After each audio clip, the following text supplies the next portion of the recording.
नमस्कार। CSIR net के मन की बात में आज हम लोग डिस्कस करने जा रहे हैं मेरोमॉर्फिक फंक्शन और उस पे आधारित कुछ क्वेश्चंस जो कि CSIR नेट में पूछे जा सकते हैं। 4.75 मार्क्स के क्वेश्चंस हैं।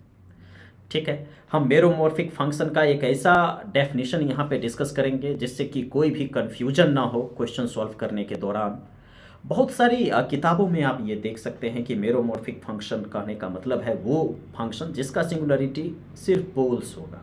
ठीक है ये डेफिनेशन, लेकिन इससे बढ़िया तरीका कहने का ये हो सकता है कि f is meromorphic in D। f जो है मेरोमॉर्फिक इन D होगा if पहला आइदर f इज एनालिटिक, या तो आपका जो f है ये क्या है एनालिटिक इन D है, या फिर f has non essential isolated singularity in D। या तो इसके पास क्या होना चाहिए नॉन इसेंशियल आइसोलेटेड सिंगुलरिटी। यहां पे ये बात बहुत ध्यान देने योग्य है, नॉन इसेंशियल यहां पे हमने लिखा है, क्योंकि अगर डोमेन के अंदर इसेंशियल सिंगुलरिटी हो गया तो वो मेरोमॉर्फिक नहीं होगा। अगर मेरोमॉर्फिक है तो इसेंशियल सिंगुलरिटी नहीं होगा डोमेन के अंदर। मतलब कि इसेंशियल सिंगुलरिटी और मेरोमॉर्फिक फंक्शन का सांप और नेवला वाला रिलेशन है। बस इस बात को ध्यान में रख लीजिए, चीजें हो जाएंगी। ठीक है, तो यहां पे अगर आपने डोमेन के अंदर इसेंशियल सिंगुलरिटी देख लिया तो कह देंगे कि मेरोमॉर्फिक नहीं है। ठीक है, जितने भी एंटायर या analytic function in a particular domain है वो सब मेरोमॉर्फिक होंगे, क्योंकि वहां पे तो इसेंशियल सिंगुलरिटी की बात ही नहीं होगी। तो सारे एंटायर फंक्शंस या फिर analytic in a domain D वो आपके मेरोमॉर्फिक हो जाएंगे। लेकिन इसका कन्वर्स ट्रू नहीं है। अगर मेरोमॉर्फिक है तो कोई जरूरी नहीं है कि एनालिटिक हो। ठीक है, क्योंकि मेरोमॉर्फिक है तो उसके पास other singularities I mean to say poles हो सकते हैं, है ना। नॉन इसेंशियल सिंगुलरिटी तो हो ही सकते हैं। तो ये चीजें हैं। अब एक बात और यहां से निकल करके आती है कि अगर f is meromorphic in C, अगर f मान लीजिए मेरोमॉर्फिक है C के अंदर, देन इट्स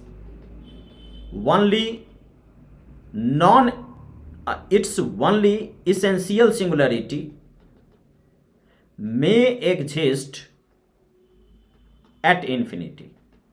अगर कोई भी फंक्शन मेरोमॉर्फिक है C पे तो ऐसा हो सकता है कि इन्फिनिटी पे उसका इसेंशियल सिंगुलरिटी हो, लेकिन इन्फिनिटी के अलावा और कहीं नहीं होगा।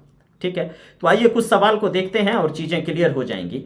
यहां पे ये जो सवाल है f ऑफ z बराबर z² प्लस 4 का power -1 e to the power 1/z।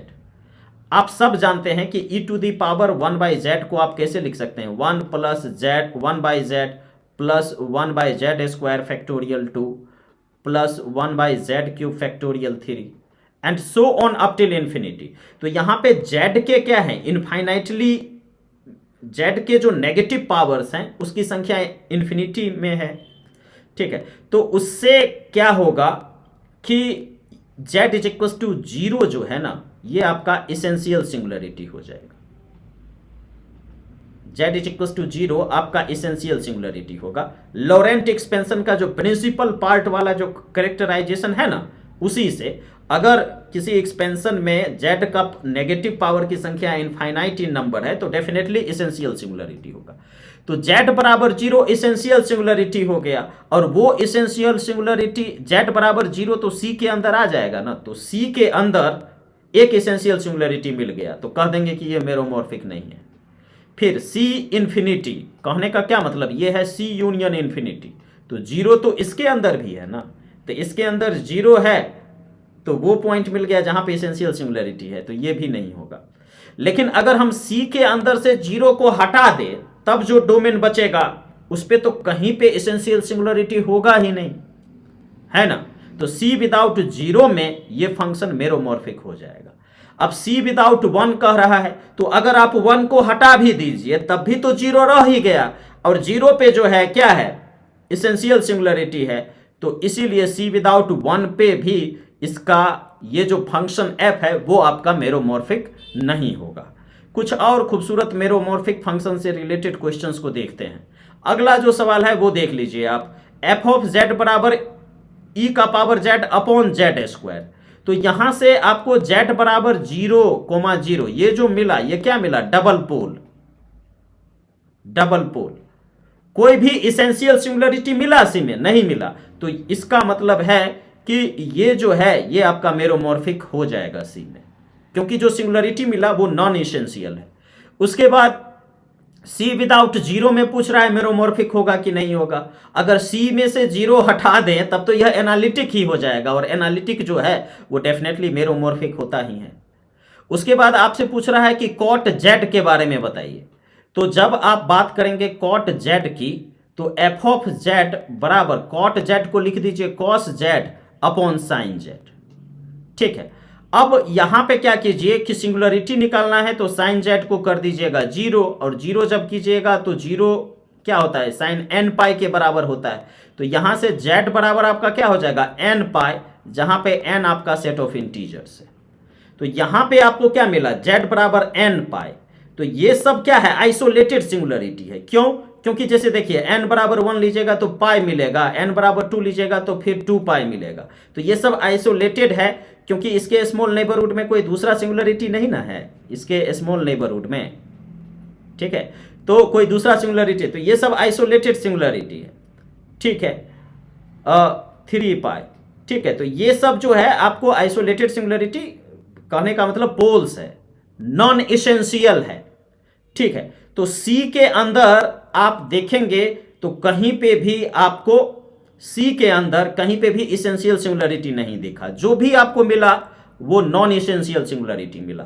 तो निश्चित तौर पे ये मेरोमॉर्फिक इन सी हो जाएगा। लेकिन इसमें एक बात और देखने को मिलता है कि जैसे ये आपका मान लीजिए पाई, 2 पाई, 3 पाई, ये चलते चले जाएगा, और इन्फिनिटी में के नेबरहुड में हम क्या देखेंगे कि इनफाइनाइटली मेनी पोल्स है। इनफाइनाइटली मेनी पोल्स है in the neighbourhood of infinity.